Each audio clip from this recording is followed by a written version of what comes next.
सभी शास्त्रों के सार का ज्ञान करने वाली हे देवी, आप मेधा हो। दुर्गम संसार रूप सागर से पार उतारने वाली, नौका शत्रु विष्णु वक्षस्थल पर निवास करने वाली आप लक्ष्मी स्वरूपा हो एवं चंद्रमा को मस्तक पर धारण करने वाली भगवान शंकर से सम्मानित आप ही गौरी हो।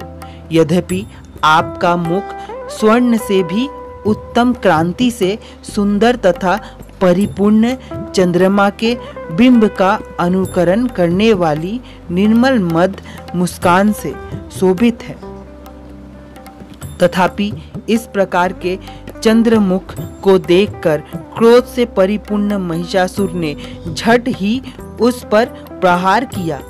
ये एक अद्भुत बात है। उससे भी अतीत अद्भुत एवं विचित्र बात यह है कि जब वही मुख क्रोध से युक्त हो उदय होते हुए चंद्रमा की भांति लाल लाल था, तनी हुई भौहें अति विकराल थी। ऐसा देखकर महिषासुर ने अपने प्राण तुरंत नहीं छोड़े। भला कौन होगा जो क्रोधी यमराज को देखकर भी जीवित रह सके। हे देवी जी, आप प्रसन्न हो। आपकी प्रसन्नता से जगत का अभेद्य होता है और क्रोध में भर जाने से आप तत्काल ही कितने कुलों का नाश कर डालती है। सर्वदा उन्नति दानता देवी जी, आप जिस पर प्रसन्न होती है वे ही देशों में सम्मानित हो धन तथा यश पाते हैं और उनका धर्म भी शिथिल नहीं होता। आपके कृपा द्वारा ही पुण्यात्मा पुरुष धर्मी सभी संबंधित कार्य प्रतिदिन किया करते हैं। आपकी कृपा से स्वर्ग लाभ होता है। इसी कारण आपसे बढ़कर कौन है। सबके लिए उपकार करने वाली हो। आप सर्वदा दयामयी हो। ये राक्षसों के वध करने से जगत सुखी हो। ये राक्षस कभी नरक के लिए चिरकाल तक भले ही पाप करते रहे हो। संग्राम में इनका वध आपने इसलिए किया कि मुझसे मारे हुए ये स्वर्ग में चले जाए। यही मन में रख कर हे देवी जी, आप असुरों को केवल देखने मात्र से भस्म क्यों नहीं करी। शत्रुओं पर शस्त्रों का प्रहार क्यों कर दिया। इसका भी कारण होगा। वो उत्तम लोक में मरकर पहुंच चुके। इसी प्रकार आपके ये विचार अति उत्तम है। आपका शील स्वभाव दुराचारियों के दुष्ट प्रभाव को निवृत्त करने वाला है और आपका रूप अचेत्र है। उसकी अन्य किसी के साथ तुलना ही नहीं हो सकती। आपका पराक्रम तो देवताओं के पराक्रम को नाश करने वाला, दैत्यों को नाश करने वाला है। इसी प्रकार आप शत्रुओं पर भी दया किया करती हो। आपके पराक्रम की तुलना हे देवी किसके साथ हो सकती है। और आपके रूप भी तो परम मनोहर है, परंतु शत्रुओं को भयदायक है। हे वरदायिनी, त्रिलोक भर में ये आप में ही दिखाई देती है।